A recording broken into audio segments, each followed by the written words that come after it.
Now, if you want to spend less time in the kitchen this year, because as a homeschooling mom, we spend an awful lot of time in the kitchen, right? Okay, so if you want to spend a whole lot less time in the kitchen this year, then teach your kids how to cook some simple lunches and some simple breakfasts.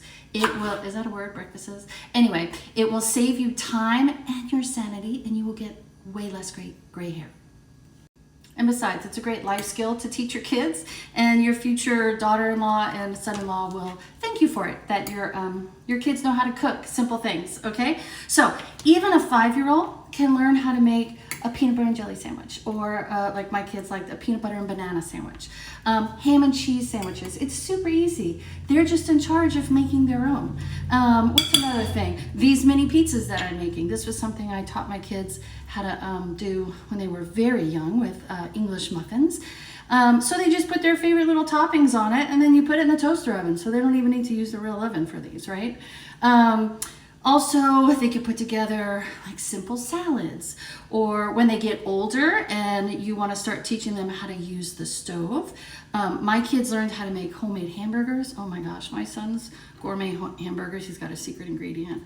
Very good. They were doing that by the age 9 or 10. Teach them how to make grilled cheese. That's super easy. Teach them how to make quesadillas and tacos. It's really super easy. Okay, so if you want to spend less time in the kitchen this year, teach your kids how to create simple and easy and nutritious lunches for the whole family. I forgot the artichoke hearts. How can you have a mini pizza without artichoke hearts?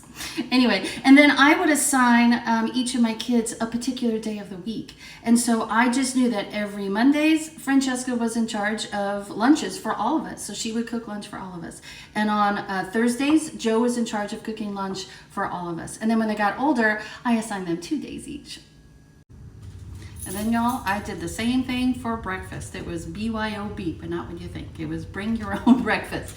And I set my kitchen up in such a way that things were around the kitchen and easy to access, even for the little guys, so they can make their own breakfast in the morning. So that was one less thing I had to do. So they made their own cereal in the morning. They made their own cinnamon toast in the morning. When they got older, sometimes I had yogurt cups, right? They could easily go and get. When they were older, I taught them how to make simple scrambled eggs and fried eggs and omelets and pancakes. And so it was just one less thing for me to do. I would treat them every now and then to a really good fancy breakfast, but for the most part, they got their own breakfast, they came to the table, and then they learned how to also create their own lunches. So Mama, if you want to save time this year and not spend so much time in the kitchen, make sure you teach your kids how to make simple lunches and breakfasts.